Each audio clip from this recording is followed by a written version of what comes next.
بسم الله الرحمن الرحیم دوستانو سلامونه بیا هم ښه راغلاست زما د ننني لیکچر موضوع چې ده هغه Module 2 lesson 2 یعنی understanding sets and predicate logic د دې درس بشپړ کېدو څخه وروسته به ستاسو په دې هم پوه شئ چې په ریلیشنل ډیټابیس کې سیټ څه رول لوبوي او په ټي اس کیو ایل کویریز باندې څه تاثیرات لري او د پریډیکیټ لاجیک کارېدل او رول باندې به هم پوه شئ. سیټ تیوري اینډ اس کیو ایل سرور دوستانو ستاسو په ریاضي کې لوستی وي چې سیټ څه شی ده خو په ډیټابیس کې یا آر ډي بي ایم ایس کې یا ووایو چې ریلیشنل ډیټا ماډل کې سیټ او پریډیکیټ لاجیک چې دا بنسټیز رول لوبوي یعنی د ریلیشنل ماډل بنسټ چې دا هغه پر سیټ او پریډیکیټ لاجیک باندې ولاړ ده د دې اهمیت په کتو سره موږ باید دلته په پریډیکیټ لاجیک او سیټ باندې پوه شو. سنو که سیټ تعریف کړو دلته چې په ټول کې سیټ چې دا داسې شیانو مجموعه ده چې هلته کوم شیان چې دي باید ډیفینایټ وي یعنی د شمیرلو وړ وي داسې نشي کېدی چې په سیټ کې دومره شیان واوسیږي چې هغه د شمیرلو څخه بهر وي. دوهم دا چې د سیټ کې چې څومره شیان دي هغه باید تکراري نه وي یعنی ډسټینکټ وي یونیک وي ډوپلیکیټ باید ونه اوسي. په سیټ کې چې کوم شیان پراته دي هغوی آرډر هم مهم نه ده یعنی کیدای شي هغه هر آرډر کیدلی شي چې هغه هلته ګډ وډ باید پراته وي د دې ګارنټي نشته ده چې هغه د په یو ترتیب کې واوسیږي او هغه د یو ترتیب ولري.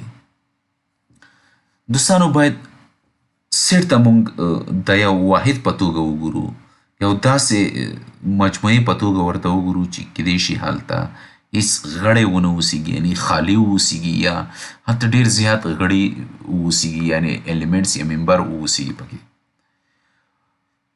که موږ چیرته اس کیو ایل سرور ته لاړ شو او د ډیټابیس دننه یو ټیبل ته پام وکړو موږ ویلی شو چې کسټمر ټیبل چې ده هغه هم د یو سیټ نمایندګي کوي دا ځکه چې هلته د کسټمرز ریکارډونه موجود دي یعنی د کسټمر ریکارډونو دپاره کسټمر ټیبل چې ده یو سیټ ده. کله چې موږ د یو سیټ پر وړاندې یعنی د کسټمر ټیبل پر وړاندې سلیکټ سټیټمنټ اکزیکیوټ کوو یا یې رن کوو نو د هغې نتیجه هم باید موږ ته سیټ په شکل کې راشي.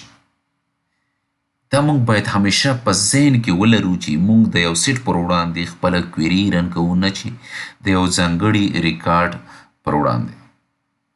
بیا هم وایم چې سیټ کې هر ممبر باید څه شی واوسیږي ډسټینک واوسیږي یونیک واوسیږي ډوپلیکیټ باید ونه اوسیږي تکراري باید ونه اوسیږي. په ټیبل کې موږ دغه یونیکنس یا ډسټینک ویلیو چې ده هغه د کیز په مرسته ترلاسه کوو یعنی موږ کولی شو چې د پرایمري کی څخه استفاده وکړو تر څو یو ریکارډ ډوپلیکیټ نشي تکرار نشي او همدا ډول له یونیک کی څخه هم استفاده کولی شو.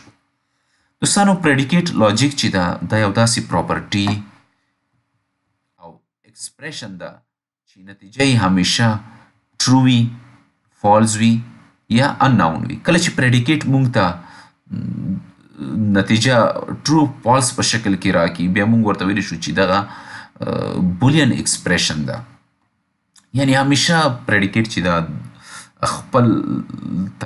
خپل ځان دواړې خواوې چې دي هغه پرتله کوي یعنی ښي او چپ طرف ته کومې ویلیوز چې دي یا کومه ایکسپریشن چې دي هغه پرتله کوي او بیا هغه څخه وروسته موږ ته نتیجه راکوي چې نتیجه یې همیشه په درو شیانو په شکل کې وي یعنی ټرو وي فالز وي یا انناون وي. په ټي اس کیو ایل کې پریډیکیټ هیڅکله په خپل ځان یا تنها کار نشي کولی باید د ټي اس کیو ایل سکرپټ یعنی ټي اس کیو ایل سټیټمنټ په دننه کې موجود وي تر څو خپل کار وکړلی شي. بیا هم وایم کله چې پریډیکیټ لاجیک کنډیشن ټیسټ کی او نتیجې کې موږ ته همیشه ټرو فالس انناون ویلیو راکوي. دلته انناون مطلب نل ده نل مطلب دا چې میسنګ ویلیو دلته ویلیو پاتې شوې ده، یعنی ویلیو نه ده انټر شوې. نل چې ده زیرو هم نه ده، ټرو هم نه ده، فالس هم نه ده. پریډیکیټ مونږ کولی شو چې په او هیوینګ کلاس کې وکاروو تر څو ډیټا فلټر کړو. همدا ډول کیس ایکسپریشن کې وکاروو تر څو لاجیکل کنډیشن رامنځته کړو. همدا ډول د ټیبل په جوینونو کې وکاروو تر څو آن کې وکاروو تر څو ډیټا فلټر کړو. او همدا ډول د سب کویریز په لیکنو کې هم مونږ کاروو تر څو معلومه کړو چې یو ریکار موجود ده که نه ده. دوستانو دغه و زموږ د نن ورځې موضوع. تر بل لیکچر پورې مو په لوی چیغه سپارم. الله مو مل شه.